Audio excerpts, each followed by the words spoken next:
Investigations continue to determine the motive behind the killing. An Aam Aadmi Party Sarpanch, we're given to understand his name is Jarnail Singh of Valtoha village. He was shot dead during a wedding function at a resort in Amritsar, triggering shock and concern over security at public gatherings. According to police, two unidentified outsiders opened fire, killing him on the spot before fleeing the scene.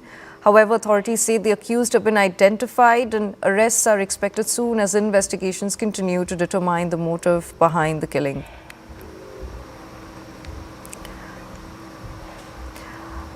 We're given to understand that an AAP Sarpanch, Jarnail Singh, was shot dead during a wedding at a resort in Amritsar and two outsiders opened fire, killing him on the spot. Police have identified the accused and said arrests will be made soon. Shiromani Akaali Dal Sukhbir Singh Badal strongly condemned the killing of the village Sarpanch Jarnail Singh, who was shot dead during a wedding function in Amritsar. He said the murder reflects a deeply alarming trend, citing recent shootings in the state. Badal alleged that targeted killings in public spaces have become routine and blamed Chief Minister Bhagwant Mann's government, calling it a complete failure of policing and demanding accountability. And we have Rajiv Sharma back with us live. Rajiv ji, good morning. Very good morning. जी, क्या आप हमें बता सकते हैं ये attackers के identity और motive के बारे में हमें अभी तक क्या जानकारी मिली है? देखिए, अभी तक ये तो नहीं पता चल पाया कि ये लोग कौन थे, कहां से आए थे, लेकिन इनकी एक सीसीटीवी फुटेज जो सामने आई है उसमें क्लियरली नजर आ रहा है कि एक बाइक पर सवार होकर ये दोनों लोग पहुंचते हैं और सीधा रिजॉर्ट के अंदर।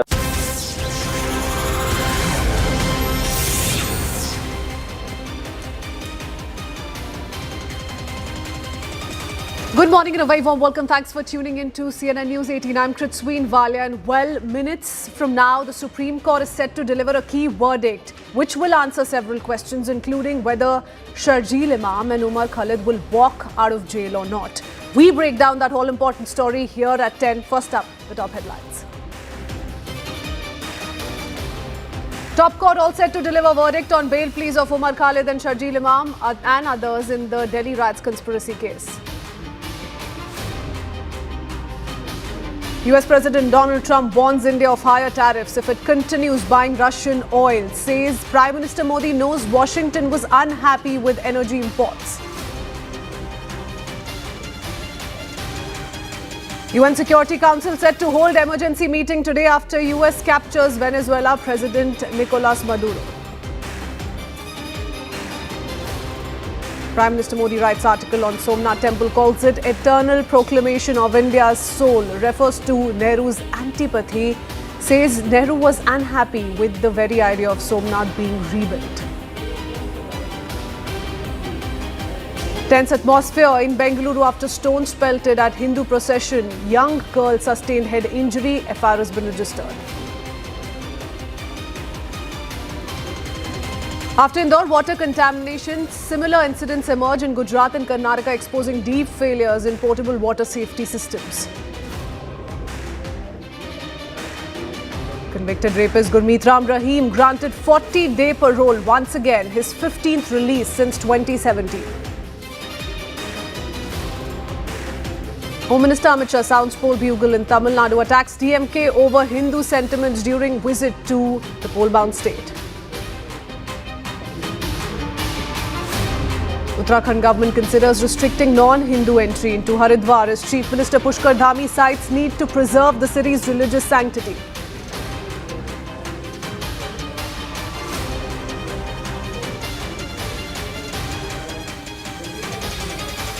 While the top court is set to pronounce its judgment on the bail pleas of Umar Khalid, Sharjeel Imam, Gulfisha and other accused in the Delhi riots larger conspiracy case. The Delhi High Court, remember, had earlier denied bail to the accused, citing their alleged role in the conspiracy. The High Court noted that conspiratorial violence under the guise of protest cannot be permitted and must be regulated by the state machinery. The High Court had also observed that Umar Khalid and Sharjeel Imam's roles cannot be brushed aside, as prima facie evidence suggests they were among the first to act after the CAB was passed, after the Citizens Amendment Bill was passed, creating WhatsApp groups and distributing pamphlets calling for protest. The High Court also noted that their alleged inflammatory speeches prima facie indicate their involvement in the conspiracy. Now, all eyes given the High Court's observations now on the Supreme Court. The verdict is set to be pronounced in minutes from now. 10:30 is when the bench is expected to assemble. A lot of reactions have come in already. First up, let's play them out. Our argument has been that it has been 5 years since these accused have been in custody. The trial has not proceeded, and that is completely the fault of the police and the prosecution. What they did was they filed a charge sheet and then they kept saying that the investigation is ongoing for the next 3 years. On that basis, they said that the accused do not deserve bail, and they said that even the arguments on charge, the trial cannot go ahead. Now, when the prosecution is responsible for delaying the trial, why should the accused suffer? That is our first point. The second point is that there is absolutely no case against any of the accused.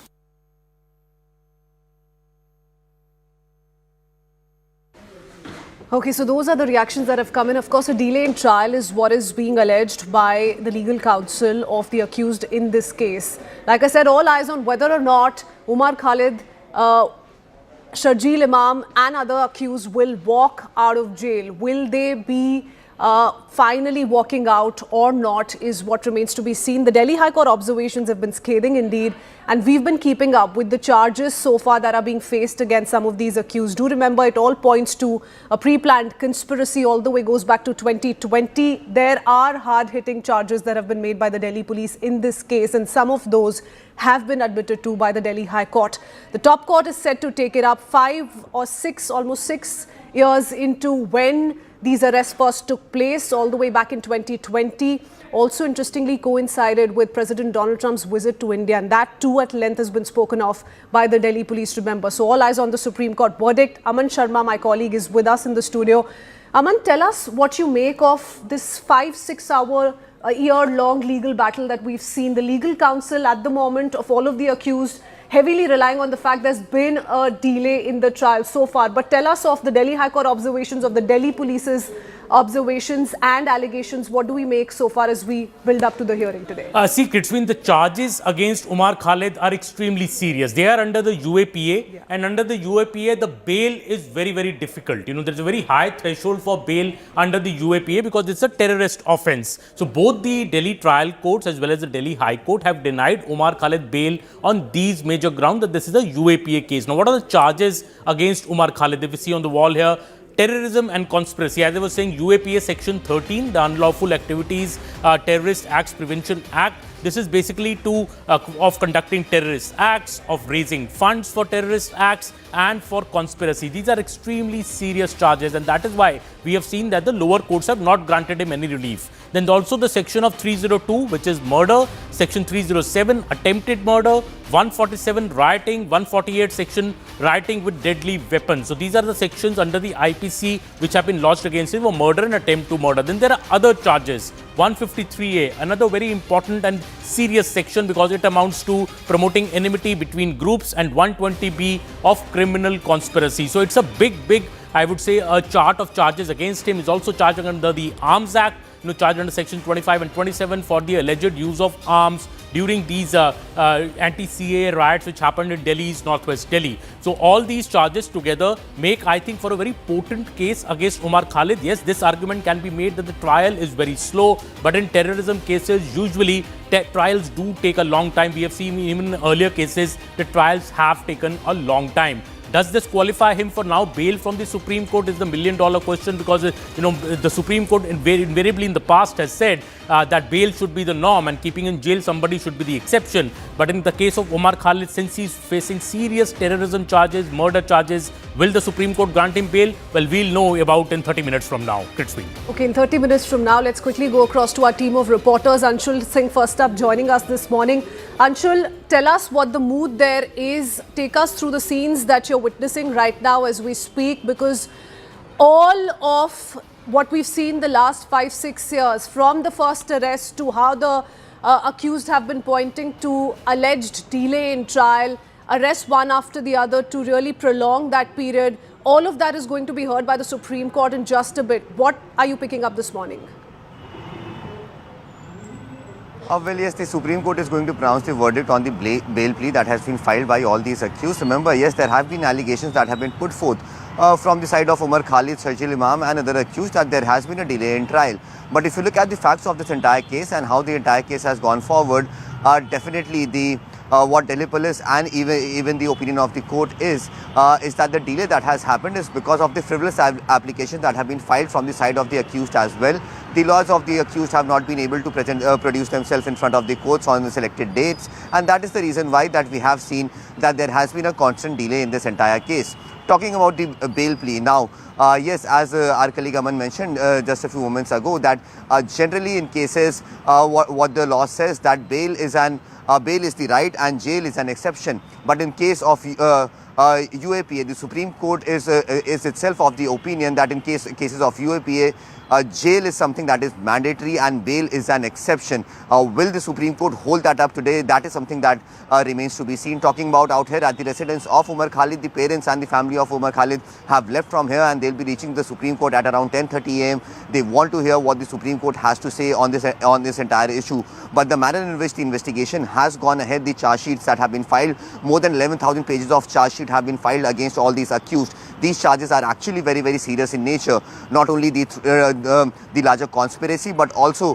how this entire planning was being made to actually go ahead and turn this into a regime change operation. Apart from this, the evidences that have been gathered by the Delhi police through the course of the investigation, that are also very serious in nature. The manner in which the WhatsApp groups were operated, the manner in which people were actually collected from one place to other, people were actually brought in from different parts of the national capital to places where riots had broken out, specifically in East Delhi and Northeast Delhi. People were brought in buses from Jahangirpuri. They were in fact paid money as well as what the charge sheet actually goes ahead and states.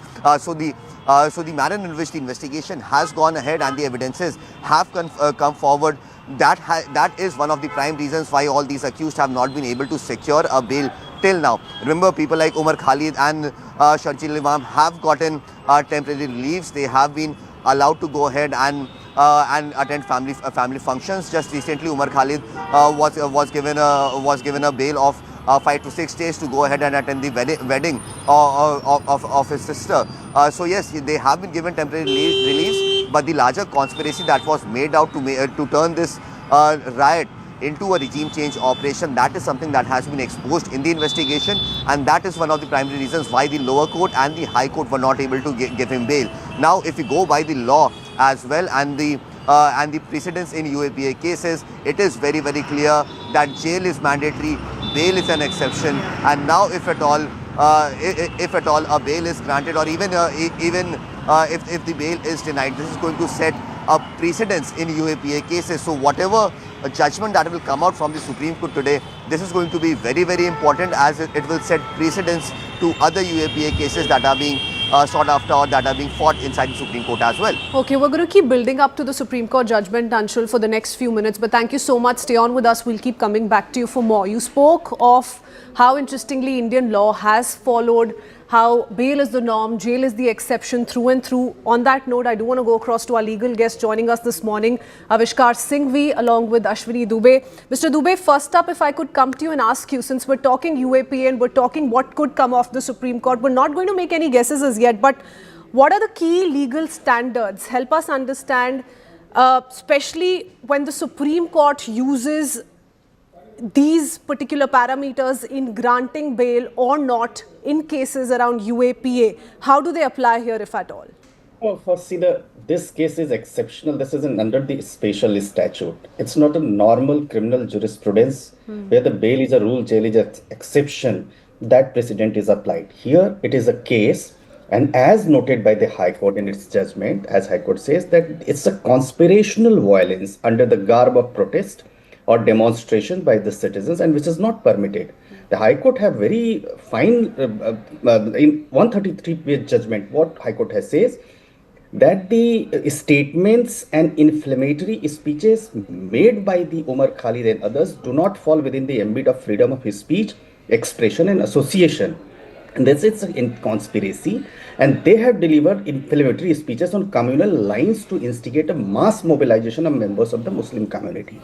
It's indeed, yeah, as per the criminal jurisprudence and Indian law, the delay in trial is one of the ground for granting bail, but not in these cases where dozens of people have died and the case pertains to instigating violence against the states. Here, the inflammatory speeches which were given, those were on the lines of communalization and during the CA protests, and many people have died in Northeast Delhi. That was the main key case. Here, what the Supreme Court said, ultimately Supreme Court is the top court of the land. One of the reason, as has been argued by the defense counsels, that delay in trial is reason, and he is in jail for last more than 6 years. Let us see how the Supreme Court takes it. Supreme Court may ask the trial court to pass judgment, to complete the trial within a time frame. One, B, Supreme Court may also release them on bail by putting certain conditions and stringent condition. And C, Supreme Court may ask that the trial court should take a early decision in this matter. These are the possible lines where the Supreme Court may deliver the judgment on today. So let's see what happens. Instead of jumping to the gun, we will discuss over that. But here it's normal, not the normal criminal case which is applied in this case. It's a complete violence against the state. Over to you. Aman, you want to come in? Yes, and Advocate Ashwini Dubey, it has been said that in UAPA, the threshold level for bail is very high, and that is why we've seen the lower courts and the High Court as well dismiss the bail of Umar Khalid. But this is also a fact that he has spent over 5 years in jail. The trial is very slow, and that is what his case before the Supreme Court also is, that give me bail because the trial is very slow and this could take many, many years. Do you think the Supreme Court will also dwell into this matter, maybe that because the trial is very slow, should a person be kept in jail indefinitely? Of course, this was the major argument led by the various senior advocates, noted advocates who are representing those accused persons. The delay in trial is one of the reasons for granting bail. The Supreme Court, indeed, in many cases, if you see, the Supreme Court has granted bail on the line of the delay of trial. But here you see the collection of evidence, putting those evidences to the forensic investigation, because inflammatory speeches have made not at once but at various cases, and people have died. So there are many evidences which will take time in completing the trial. It's not one. So the trial is ongoing. It is not that the trial is not ongoing. Trial is ongoing since the list of witnesses are too long. That is one reason. Two, the trial court on day-to-day basis, not one case, in number of cases pertaining to the Delhi riots is hearing. And number three, in this case, if you see, there is not a limited number of witnesses, their forensic statement, other evidences, which are crucial for leading a trial. So let's see what happens. But if this case cannot be compared with the other criminal cases. And yes, indeed, as rightly pointed out by you, that delay in trial is one of the reasons for granting bail, but not under normal circumstances. It would have been one of the reasons. We quite sometimes argue that, look, 5 years, 7 years, in these cases, somebody is put behind the bar and nobody can be put behind the bar without leading the trial. This is an abuse of process of law. You are punishing him without giving an opportunity, and he is not yet declared guilty. These are the possible arguments which we quite sometimes take. But here in this case, it's a different case altogether. Over to you. Okay, so pre-trial detention is one. UAPA, of course, makes things all the more complex here. But Avishkar, if I could quickly come to you and ask you how the Supreme Court typically weighs in on evidence of conspiracy, because that's one word we've heard of repeatedly when it comes to this case, vis-a-vis evidence of direct involvement. And which one do you think is going to outweigh the other in this case? Well, it's difficult to give a verdict on what, in terms of the evidentiary value of what all will weigh with the Honorable Supreme Court. And two honorable judges, Justice Anjaria and Justice, the other judge who's there. But how does it typically work in bail decisions? Normally, this one's of course, in terms complex. of circumstantial evidence has a lower evidentiary value, and of course, direct evidence which is directly implicating you. For instance, if there is a WhatsApp message saying that you are inciting violence directly, that would lead to a direct finding by the court. But however, in this case, assuming all the charges against them are very serious, and assuming for a moment, I don't agree with the kind of statements made and the kind of actions which led to the unfortunate death of 53 people on those days. But the issue is whether long periods of incarceration is permissible under the Indian legal regime. And And this in view of the fact that there are 800, 900 witnesses, there are 4 charge sheets which were filed. This is a second round of litigation. This has already come to the High Court and the Honorable Supreme Court, where it was withdrawn on an earlier round. Now it is again coming back via a separate round on regular bail, with nearly 5 to 6 years of incarceration, assuming everything against the people who are there. And mind you, there are very, very serious offenses. There are heinous crimes committed by people. But bail is the rule and jail is the exception, is not a unnecessary phrase or a superfluous thing that we live by in court jurisprudence. And we are not swayed by, in courts while the honorable judges decide, they are not swayed by public opinion. They ultimately decide on the facts and the nature of seriousness of the crime. Now, looking at, there are 3 or 4 issues. Number one is whether the peaceful protests or they were inciting violence. That is the first issue to be looked at. Secondly, the higher threshold in special statutes such as UAPA, which the anchor has correctly mentioned. The third issue is whether long periods of sustained incarceration, despite the fact that trial is nowhere near completion. The fourth issue that has to be looked at is whether there was direct involvement by them or whether it is only on the basis of circumstantial evidence. The defense has argued that the evidence is weak, and the prosecution has argued all of these. See, I am not here to give a verdict, but most likely, and this is what I would say, most likely the Honorable Supreme Court will either fix a time-bound schedule for this trial to conclude, or it will grant bail today. These are the 2 things, and I know they are 2 poles apart, but I think the Honorable Supreme Court will either fix the time for the trial to conclude in a time-bound manner, and so that they are not further prejudiced by this delay, or it will simply grant bail on account of this delay. And that is the reasonable course for the Honorable Supreme Court to take. The other issue that is involved is that there are separate people involved in these appeals. They were decided by way of a common judgment. Now, everyone's role is slightly distinct. Whether the Honorable High Court has looked at each person's role separately, it will be another issue. And there has been other people who have been granted bail. So parity was another issue. Yeah. Parity with the other co-accused who have been granted bail. So these are all the amalgamation and the Supreme, it's an extremely nuanced and subjective approach which is adopted You by spoke of the Delhi High Court. Aman, let's quickly take our viewers through the Delhi High Court's observations, because much hinges on, what the top court is going to pick on and, let's say, deliver the verdict. So, well, absolutely, Kritsvin, and we'll know in 15 minutes or 20 minutes what the Supreme Court is going to observe, but let us walk through the Delhi High Court observations, that hints of a larger conspiracy. What is this larger conspiracy? The entire angle is about that Umar Khalid was a part of this larger conspiracy behind the riots. Conspirational violence under the garb of protests can't be permitted. This is what the Delhi High Court said while rejecting the bail of Umar Khalid. This is the most important point, that he was part of this conspirational violence which led to these particular riots. What more has the Delhi High Court said against Umar Khalid? That such actions must be regulated and checked by the state machinery. So again, the High Court ruling that the Umar Khalid's actions must be checked. The right to protest is protected under Article 19(1)(a) of the Constitution, but it is not absolute. So you can't have an absolute right to protest. That's what the Delhi High Court has said. Also, an unfettered right to protest would damage constitutional framework. Another very important observation, that you can't have an unfettered right to protest because that would damage the existing constitutional framework. Acts that impinge on law and order situation cannot be permitted. So you can do peaceful protest, but you can't do acts that impinge on the law and order situation, something that Umar Khalid is particularly accused of, conspiracy in this entire matter. These are the major charges that the High Court used to reject the bail of Umar Khalid. Now, what the Supreme Court views on it remains to be seen, but it is very clear that, as Kritsvin was also saying, and our guests were also mentioning, that under UAPA, the threshold level for bail is extremely high. Just a 5 years trial. The trial is ongoing. Can Umar Khalid convince the Supreme Court that the trial is very slow and that is why he should be granted bail? Well, we'll know in the next few minutes what the Supreme Court's view on that will be. Okay, let's quickly go across to Ananya Bhatnagar, who has been tracking this legal journey for us for the last so many years.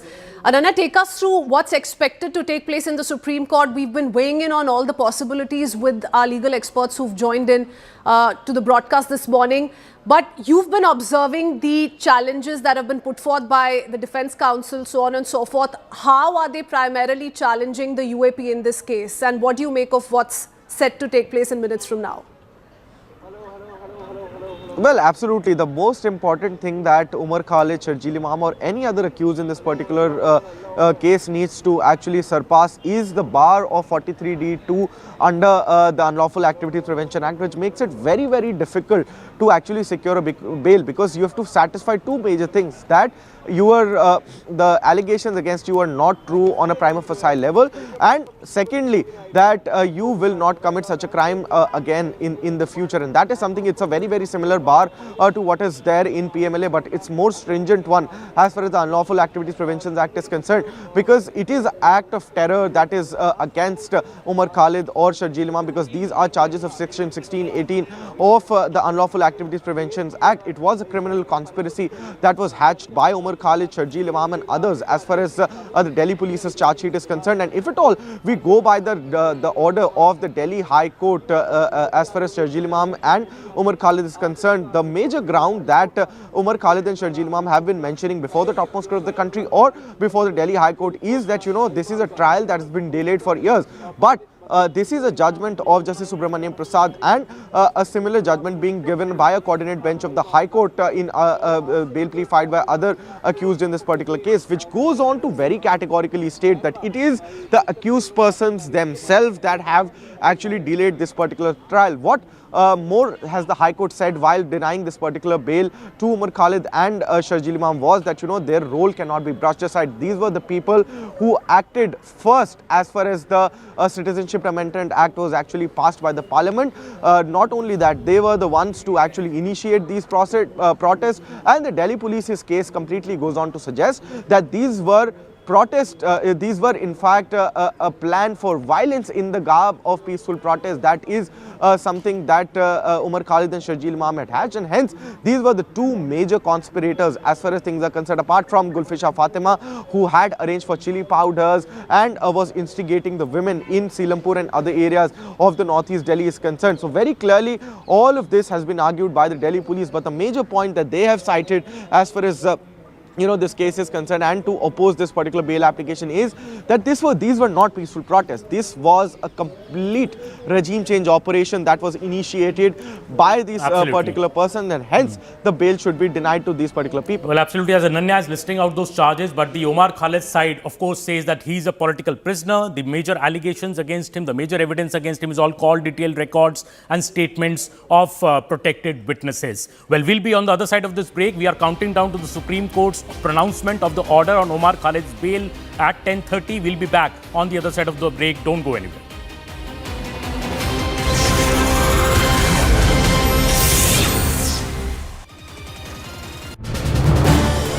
This is News 18 Network.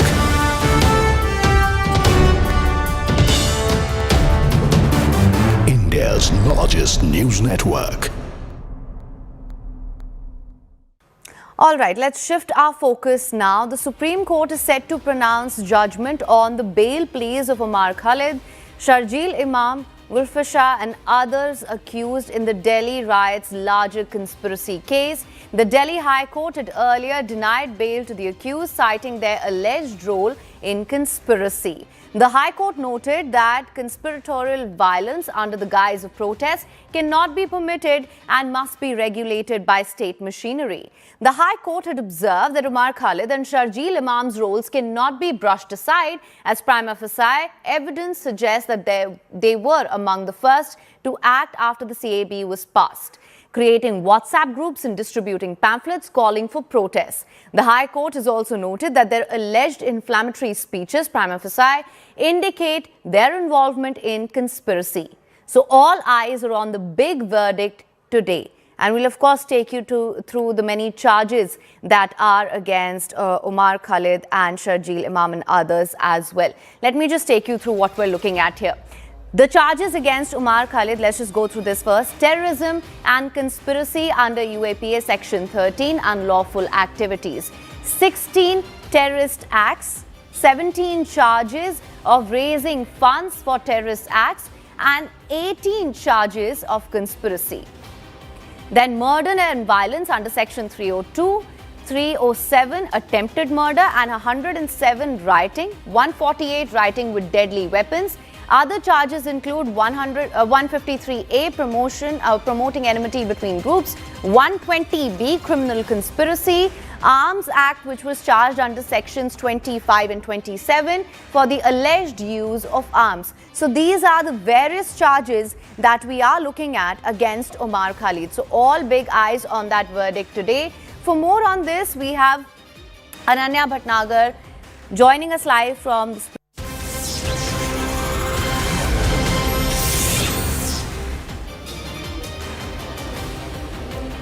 Welcome back. We return with a breaking news update that's coming from poll-bound Tamil Nadu. Amid the alliance shifts ahead of elections, EPS has taken a dig at the DMK-Congress alliance.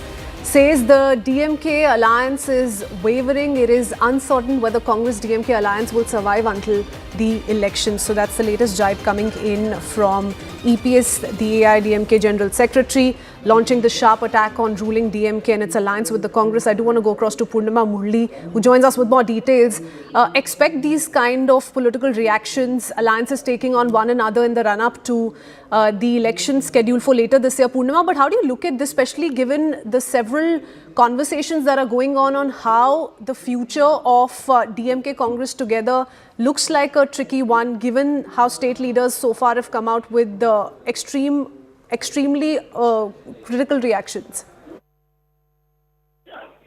Absolutely. Sharp criticism coming in from Edappadi Palaniswami at a time when there's infighting within the Congress over the alliance. Some feel that the DMK is not ready to give Congress more seats, and therefore they should look at the possibility of TVK alliance, where they could perhaps get more contest from more seats for the upcoming polls. While there have been strains in the DMK-Congress relationship, this sharp criticism from ADMK is definitely going to snowball. We'll have to wait and see how the DMK and the Congress now react to this. But certainly, word of words between the Dravidian parties escalating with just 5 months to go for the state assembly polls. Okay, Purnima, many thanks for joining us with that update. With that, we head into a very quick break. News and updates continue. Our top focus story on the other side will be the Supreme Court judgment on the Delhi riots case, the conspiracy case. Hearing set to be commencing in just a few minutes. We'll be right back with more on the same.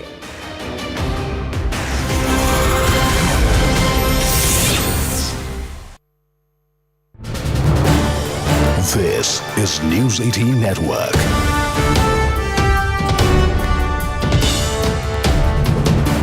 India's largest news network. This is News-18 Network.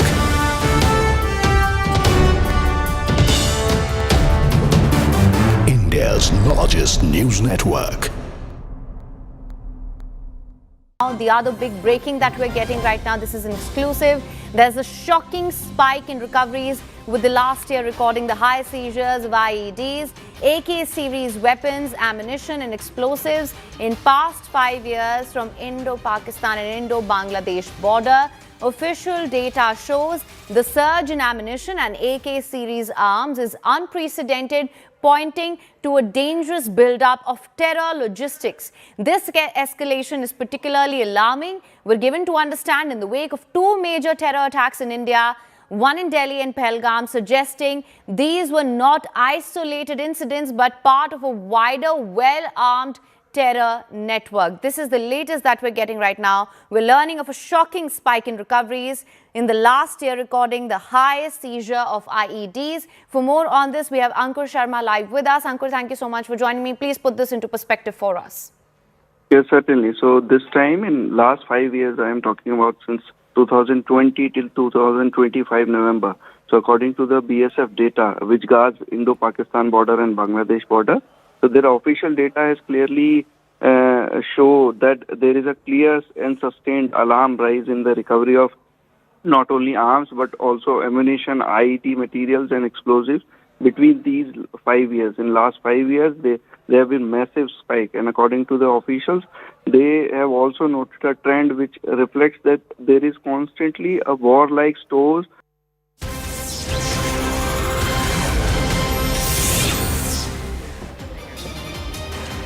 Welcome back. Our top focus stories. The Supreme Court all set to pronounce judgment on the bail pleas of Umar Khalid, Sharjeel Imam, other accused in the Delhi riots larger conspiracy case. The Delhi High Court, remember, earlier denied bail to the accused, citing their alleged role in the conspiracy. Further, the High Court also noted that conspiratorial evidence or violence under the guise of protest cannot be permitted and must be regulated by the state machinery. The High Court also observed that Umar Khalid and Sharjeel Imam's roles cannot be brushed aside, as prima facie evidence suggests they were among the first to act after the CAB was passed, creating WhatsApp groups and distributing pamphlets calling for protests. The High Court then noted that their alleged inflammatory speeches prima facie indicate their involvement in the conspiracy. So all eyes on the big verdict. The Supreme Court is set to pronounce the judgment and the bench will assemble any minute now. I do want to go across to Simran, who joins us with more details.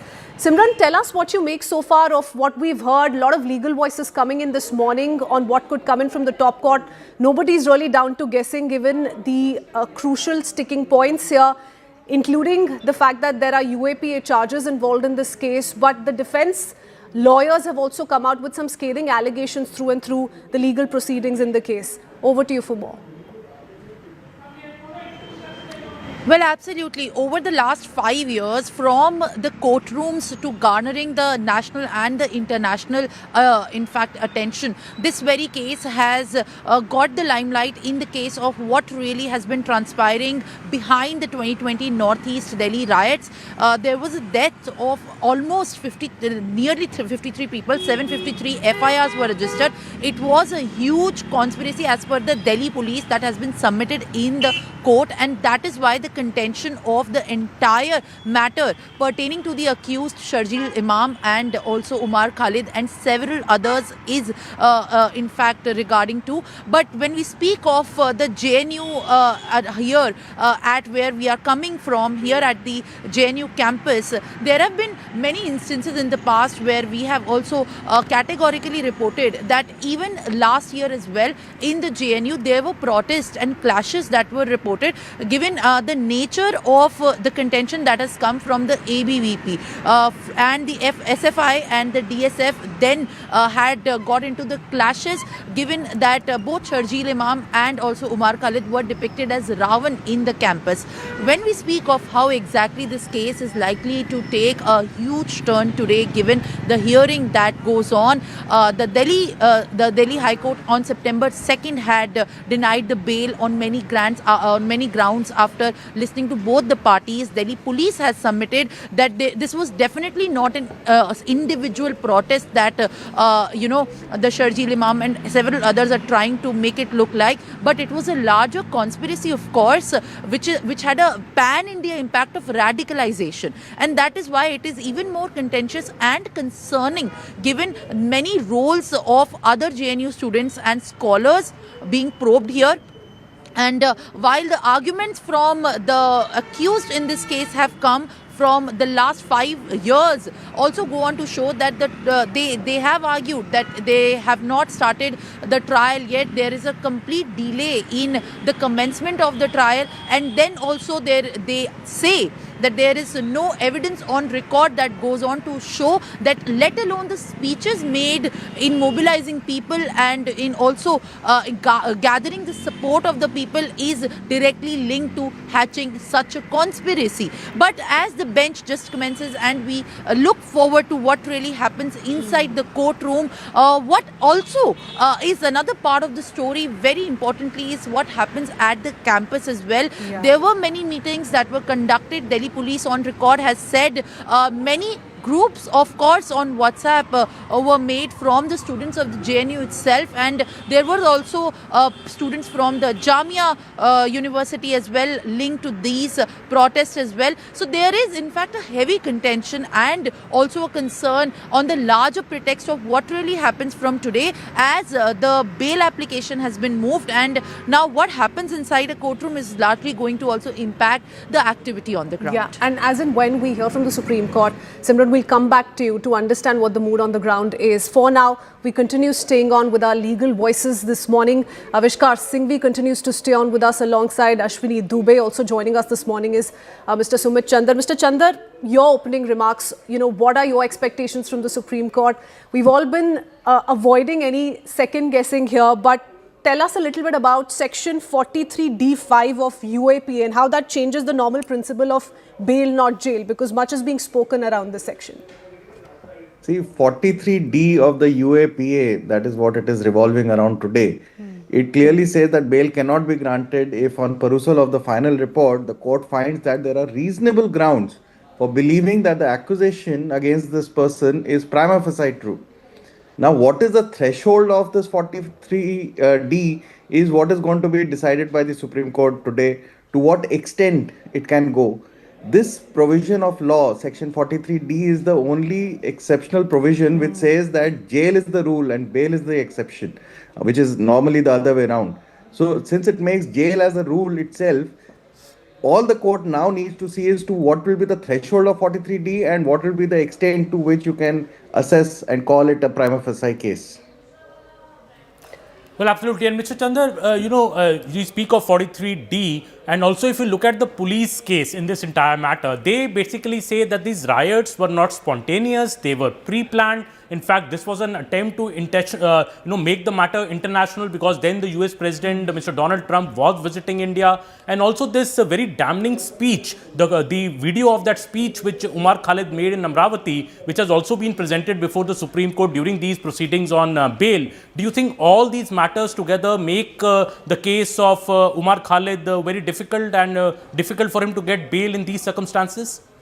Yes, in fact, like I said, the court at this stage cannot deep dive into the facts of the case. It has to go by what is prima facie on record it has come. And it is on record. There is a funding, there is a trail of the funding which has come through NGO fronts and shell companies. There is shifting of communication from open platforms to encrypted apps. Why they needed an encrypted app to communicate. Then while they were getting arrested at that stage, they deleted some chats before the arrest.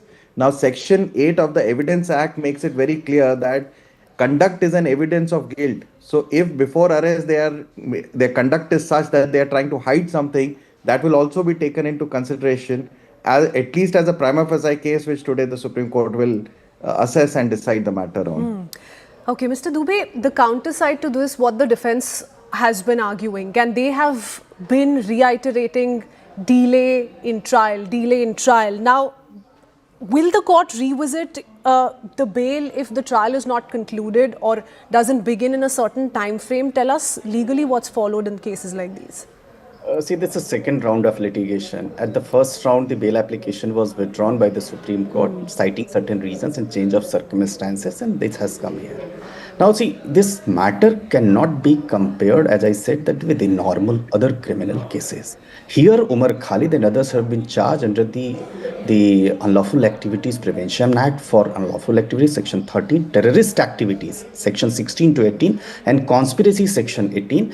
Along with that, writing, Section 147, 148, murder 302, and lawful assembly.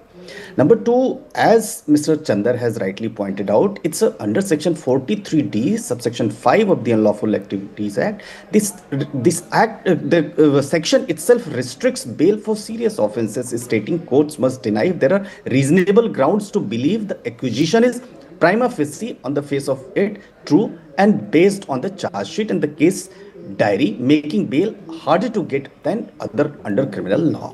So here, citing that example, the delay in trial, one reason. Two, deliberately trial is not proceeding. Three, saying that he is in jail for last more than 5-6 years, that does not work in this case. Why it does not work? The inflammatory speeches were made at various places. It's not in one place. Number two, witnesses are located at different places. Evidences have been collected from different places. And it's a long charge sheet, long witnesses, long evidences. So it definitely takes time. Here, the Honorable Supreme Court either may grant the bail, saying that yes, there are these stringent conditions and you have to follow it. Number two, or may ask the trial court to complete, or three, may also constitute a separate trial court or the special court that look, these matters involve day-to-day hearing and therefore you have to look into it. So these are the possible things.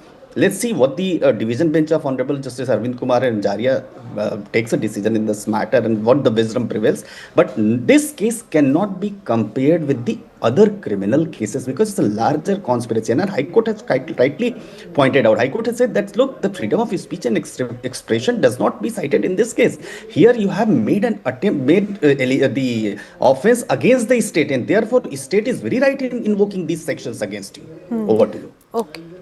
And Mr. Singhvi, to bring you in, if you look at the side of Umar Khalid, what his arguments have been in Supreme Court, he's mainly stressing that, this trial looks like never ending. It's been 5 years, I've been in jail, the trial is very slow. When will this trial end? Will you keep me in jail for all this while there is no direct evidence against me of causing violence? It's all indirect evidence, call detailed records, statements of protected witnesses. Do you think this will cut ice with the Supreme Court? And does the trial also needs to be carried out speedily? Will the Supreme Court maybe comment on that as well? So see, we've already discussed the fact that this is under a special statute. Now, UAPA, NDPS, PMLA, these are all special statutes which have these twin conditions. My friend Dubey, Mr. Dubey and Mr. Chandar are there on the show as legal experts also. And the fact is not whether he's not. That means that the entire bail jurisprudence will be set at naught. If bail was if you have to go by the bail jurisprudence, agreed, this is not a normal case, very sensitive matter. But can you set the entire bail jurisprudence at naught by simply invoking 43D5? That is the issue that arose in the Supreme Court judgments of Manish Sisodia, Arvind Kejriwal, etc. The same issue in terms of having us under indictment under a special statute was concerned. Now, whether the Supreme Court grants time to finish the trial in a time-bound manner, or whether it grants bail are I think the two reasonable options before the Supreme Court. Ultimately, that's a discretion of the court to decide whether there is speech itself. Now the issue on merits. Now when you come to merits, because we are drawn to merits because of 43D5, and we have to discuss the merits in such cases. Whether speech on its own, even if it's inflammatory, can it lead to a conviction? That is the question. Speech coupled with actions, and there has to be a direct causal link.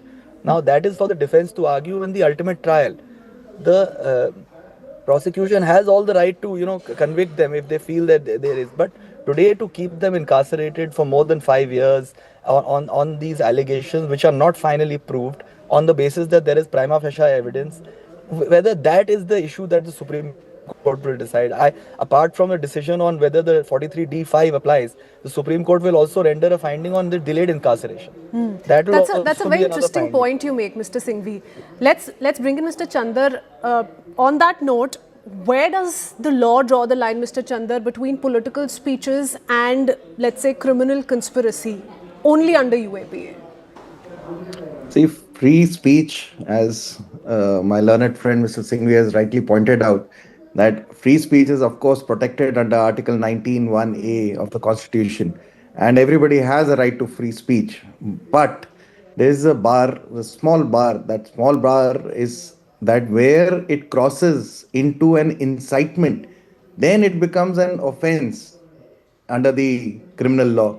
Now, whether it has crossed in this case or not, so again, there has to be a direct call to violence. There has to be a direct call, there has to be an incitement, there has to be people getting agitated with and getting aggressive with the speech and taking actions. Now, in the present case, what I understand, of course, the facts needs to be analyzed by the court. But in the present case, there have been evidences of speeches and chats where they have spoken about paralyzing Delhi by initiating a chakka jam.